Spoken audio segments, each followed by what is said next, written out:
রূপপুর পারমাণবিক বিদ্যুৎ কেন্দ্র সম্পর্কে আশেপাশের মানুষকে জানাতে খোলা হয়েছে তথ্য কেন্দ্র। সচেতনতা বাড়াতে বিভিন্ন শিক্ষা প্রতিষ্ঠান, মসজিদ ও অন্যান্য ধর্মীয় উপাসনালয়েও চলছে নানা কার্যক্রম, করা হচ্ছে উঠান বৈঠকও। তবে এসব কার্যক্রম ঈশ্বরদী ঘিরে ততটা নেই কুষ্টিয়ার ভেড়ামারার দিকে। শামিমা সুলতানার ধারাবাহিক রিপোর্টের আজ চতুর্থ পর্ব। ছবি তুলেছেন জাহাঙ্গীর আলম রতন। আমি ভরসা রাখি হিরন স্মার্ট ওয়াটার পিউরিফায়ারে। দেশের একমাত্র পারমাণবিক বিদ্যুৎ কেন্দ্র নির্মাণ করা হয়েছে পাবনার ঈশ্বরদী উপজেলার রূপপুর গ্রামে। পদ্মাপাড়ের এই প্রকল্প সম্পর্কে সাধারণ মানুষকে জানাতে ঈশ্বরদী পৌরসভায় খোলা হয়েছে তথ্য কেন্দ্র। রোববার বাদে সপ্তাহে 6 দিনই এটি সবার জন্য উন্মুক্ত। আছে পরমাণুর প্রাথমিক তথ্যের বইপত্র এবং বিদ্যুৎ কেন্দ্রের রেপ্লিকা। শুধু তাই নয়, এলাকায় এলাকায় ধর্মীয় উপাসনালয়, শিক্ষা প্রতিষ্ঠানেও চলছে সচেতনতা কার্যক্রম। পরমাণু বিদ্যুৎ কেন্দ্রের জন্য আমরা কি কি সুবিধা আর অসুবিধা পেতে পারি, এই বিষয়টা আমরা বিশ্লেষণভাবে বুঝতে পারছি। এটা হলো পরিবেশের জন্য ভালো, কারণ আমাদের ডিজেল অথবা বিভিন্ন জ্বালানি থেকে যে পরিমাণ কার্বন ডাইঅক্সাইড হয় সেটা এখান থেকে হবে না। প্রথম অবস্থায় ছাত্ররা খুব ভয় পাইছিল যে না, আসলে এটা বড় ধরনের ক্ষতির সম্ভাবনা হতে পারে।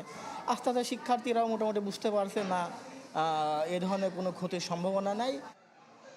পারমাণবিক বিদ্যুৎ কেন্দ্র নিয়ে অনেকের মনে ভীতি, শঙ্কা থাকায় যারা শেখাচ্ছেন বা তথ্য দিচ্ছেন তিক্তমিষ্ট অভিজ্ঞতার সম্মুখীন হচ্ছেন তারা। আমাদের নিয়মিত কিছু পরিকল্পনা থাকে, প্রতি মাসে আমরা এরকম 3 থেকে 4টা নিয়মিত প্রোগ্রাম করে থাকি, যেটা school audience, college, university, math people এদের নিয়ে টার্গেট করে করা হয়। সুযোগটা আসলে তারা সেভাবে পায় না, তো আমরা আমাদের সাইড থেকে চেষ্টা করি তাদের কাছে যত দূর সম্ভব পৌঁছানোর, এবং পৌঁছালে তাদের কাছ থেকে রেসপন্সটা অনেক আমরা ভালো পাই। এ তো গেল পদ্মার এক পাড়ের কথা। এই বিদ্যুৎ কেন্দ্রটি যেখানে তৈরি তার 2 কিলোমিটার ওপারে অর্থাৎ কুষ্টিয়ার ভেড়ামারার দিকেও আছে জনবসতি। তবে মেলেনি সচেতনতা কার্যক্রমের খোঁজ।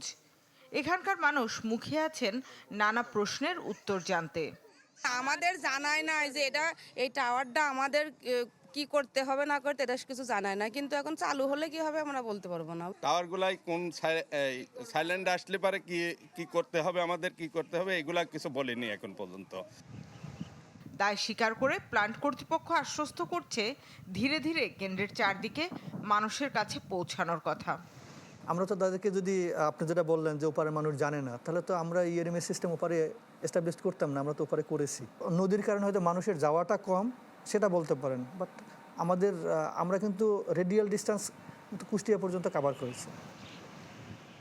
গুজবের হিরেকে তাল মিলিয়ে কান চিলে নিয়েছি শুনে চিলের পিছে না দৌড়ে বরঞ্চ তথ্যকেন্দ্রে যেয়ে যাচাই বাছাই করা, জানা বোঝা সবকিছুর উপর গুরুত্ব দেন পরমাণু বিজ্ঞানীরা। শামিমা সুলতানা, চ্যানেল 24, রূপপুর, ঈশ্বরদী, পাবনা।